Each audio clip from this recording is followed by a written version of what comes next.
네, 안녕하세요. 고려대학교 국어국문학과 교수 신지영입니다. 제가 주로 연구하는 거는 이제 소리인데요. 언어에 관심이 있고 그 중에서 소리에 관심이 있고 최근에는 그 사회적 변수가 소리나 언어에 어떤 영향을 미치는지 이런 것들을 연구하고 있습니다.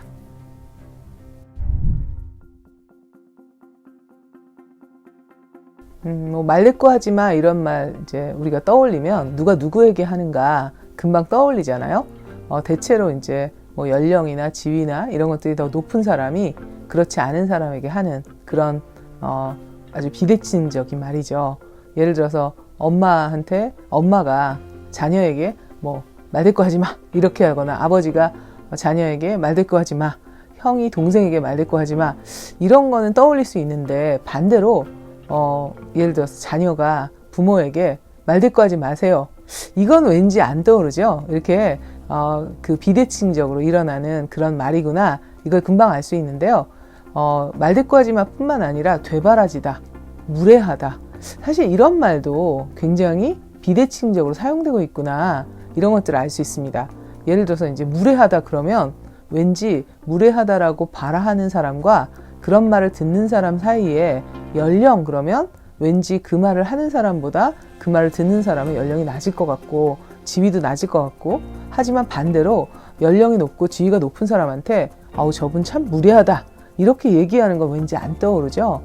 이런 것들을 통해서 우리는 우리가 사용하고 있는 언어가 뭔가 나이가 많고 지위가 높은 사람이 나이가 어리고 지위가 낮은 사람에게만 사용하는 그런 것들이 있다는 것을 확인할 수 있습니다.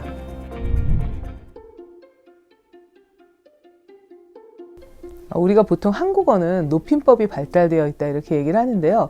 이 높임법이 발달된 언어가 전 세계로 볼 때 그렇게 많이 이제 존재하진 않습니다.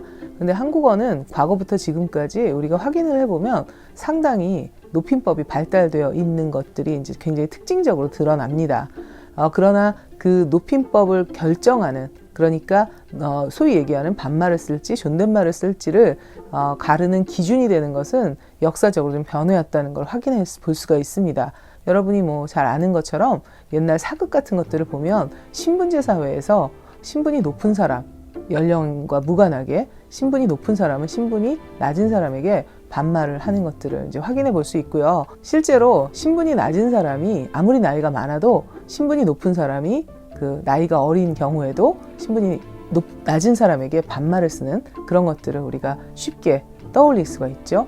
그런데 이제 사회가 민주적, 그러니까 신분제가 없어지면서 그 신분을 대체하는 것이 연령이 됐다는 것을 이제 최근에 확인할 수 있는데요.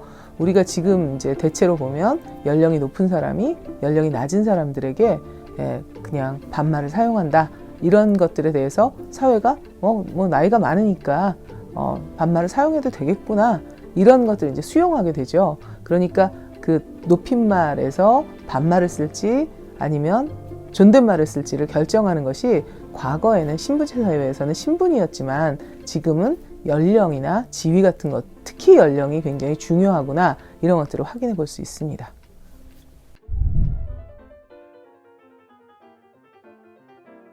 이게 언어의 특징인데요. 한국어는 높임법이 있고 영어 같은 경우에는 높임법이 없죠.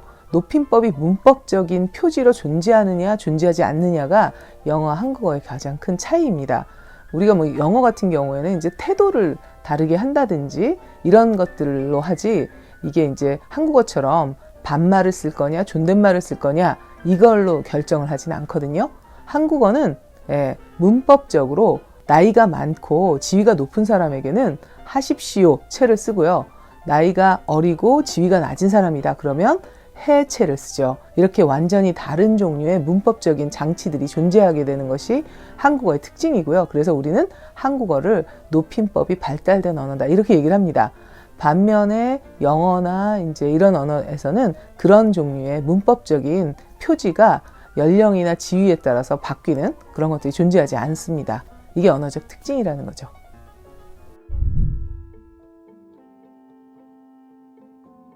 우리가 보통 지금 이제 민주사회다 이렇게 얘기를 하고 우리 모두가 평등하다 이렇게 얘기를 합니다.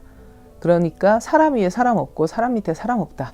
우리가 보통 이렇게 얘기를 하고 그렇다라고 우리가 배워왔는데요. 실제로 한국어를 보면 우리가 매일매일 사용해서 사람들의 관계를 위아래로 따진다는 것을 알 수 있어요.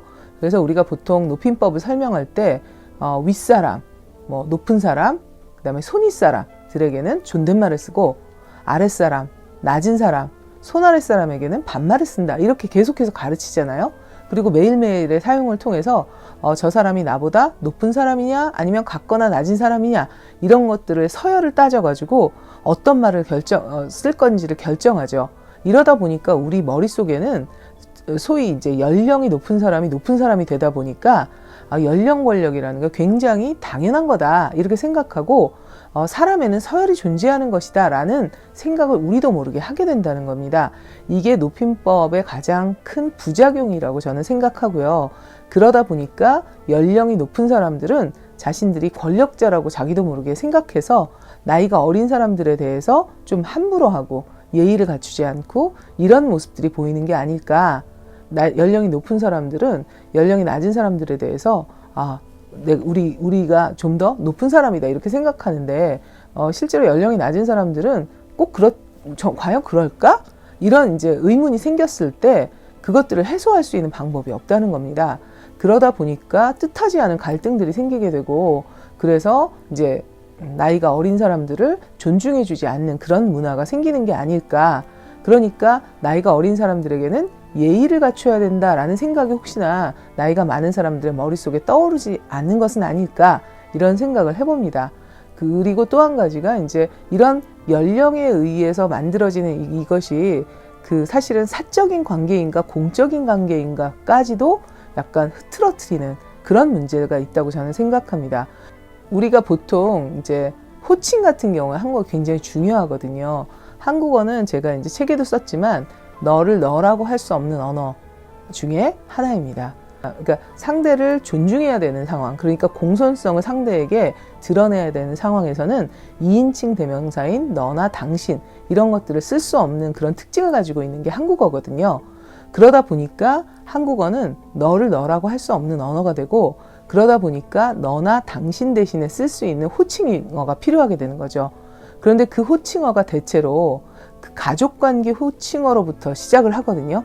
그래서 아이들이 이제 처음에 만나서 서로 나이를 묻고 그 다음에 나이가 나보다 많다 그러면 가족관계 호칭어를 확대해서 나의 성별과 상대의 성별, 나의 나이와 상대의 나이를 견주어서 나보다 나이가 많은데 나는 여자고 저쪽이 남자다 그러면 오빠 이런 식으로 해서 가족관계 호칭어를 확대해서 쓰게 됩니다.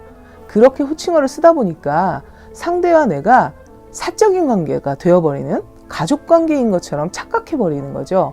그래서 공적인 관계에서도 내가 나이가 많고 상대가 나이가 어리다 그러면 가족관계 안에서 동생을 다루듯이 이렇게 착각해버리는 이런 일들이 벌어지게 될 수 있는 단초가 되지 않을까 생각합니다.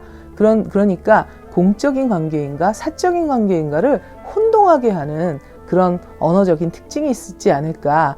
그러다 보니까 공적으로 만났는데 나이가 어리고 나는 나이가 많고 그러면 상대를 동생처럼 생각하는 그래서 하대하는 이런 일이 벌어지는 건 아닐까 한번 우리가 깊이 있게 생각해 봐야 되지 않을까라고 생각합니다.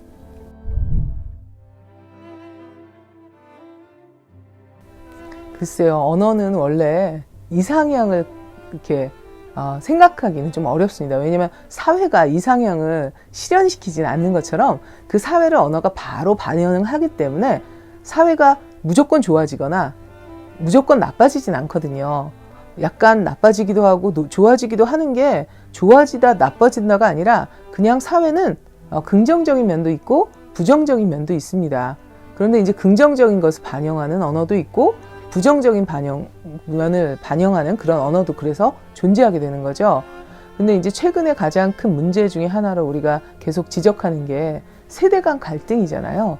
세대 간에 서로 이제 그 혐오 표현을 주고받는다든지 속으로 서로를 존중하지 않는 것들을 이제 생각하게 된다든지 이런 일들이 벌어지는 것도 사실은 세대 갈등이 있다라는 존재한다라는 것을 이제 드러내준다고 얘기할 수 있습니다.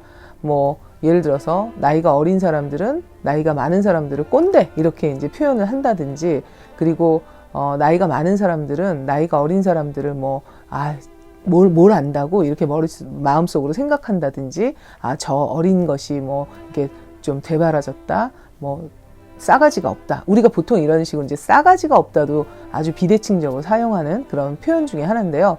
마음속으로 그렇게 우리가 상대의 나이에 따라서 일방적으로 대우를 요구한다든지 대우를 해야 한다든지 이런 생각을 우리는 가지고 있는 것이 아닐까, 이런 것들을 깊이 있게 성찰해야 될 때다 이렇게 생각합니다.